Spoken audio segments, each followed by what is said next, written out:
My name is Ebbe Lavendt, and I'm a health and organizational psychologist. And for the last about 15 years, I've been working trying to increase well-being and decrease stress in organizations. So what is the difference between being busy, being overloaded, and being stressed? There are several definitions of stress, and one very common definition is that stress is when the perceived demands exceed the perceived resources. And it's not a problem if it's only short-term stress, but if you have that overload for a long time, then you can get ill from it. So you have the stressors, for instance, external stressors like being busy or having lots of deadlines or a big workload. And the external stressors can also be private related stressors. And then you also have internal stressors, being very ambitious or being very performance oriented and that sort of stuff. And all of those will, if their perceived demands exceed the perceived resources that you have, then you will get stress symptoms. If you only have stress symptoms for a short time, it's not a problem. But if you have stress symptoms over a long period of time, then you should be careful. You can think of stress as a glass of water. So you have a glass and you pour in the external stressors and you pour in the internal stressors. And then if you pour in too much water, then you'll have water spilling over the glass.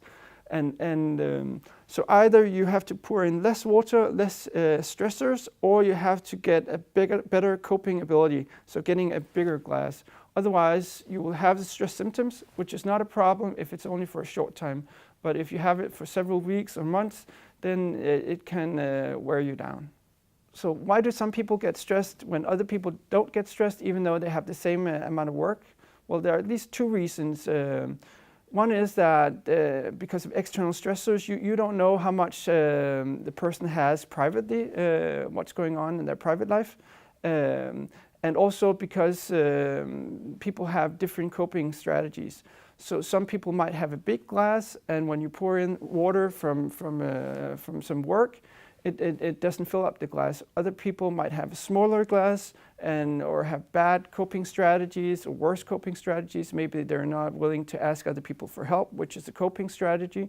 And therefore, they more easily get stressed because they don't get the help. And especially men are not very willing to ask other people for help, and therefore their problems start to grow compared to the strategies that women use.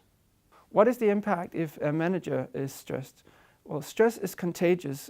Also, well-being is contagious and other states are contagious. And if an employee is stressed, it will be contagious and other employees will be influenced by it. But if a manager is stressed, it is even more contagious.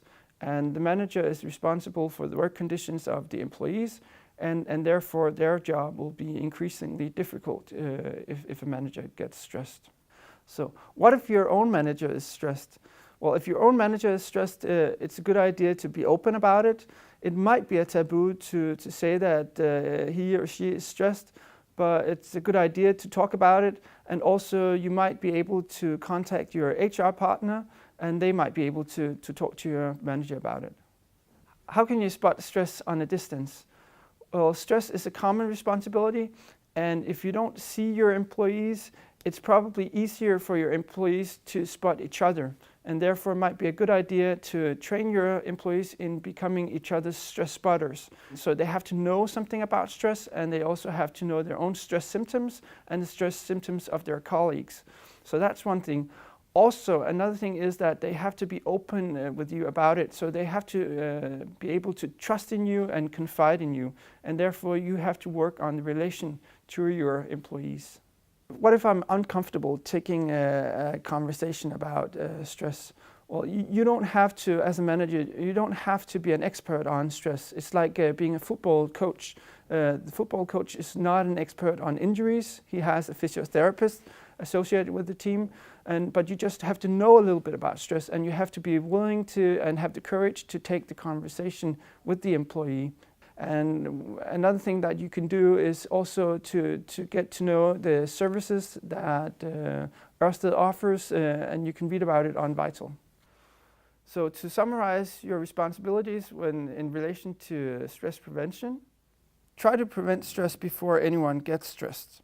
Try to pay attention to yourself and the team, also the ones that you don't work closely together with.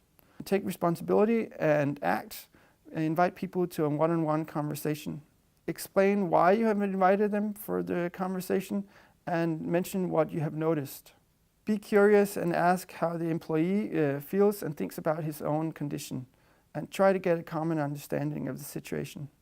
Ask about the opportunities and how you can help. Make a common plan and agree on how often and when you're supposed to meet and follow up, and please write it down. Follow up and adjust the plan. Talk together often, at least once a week to begin with.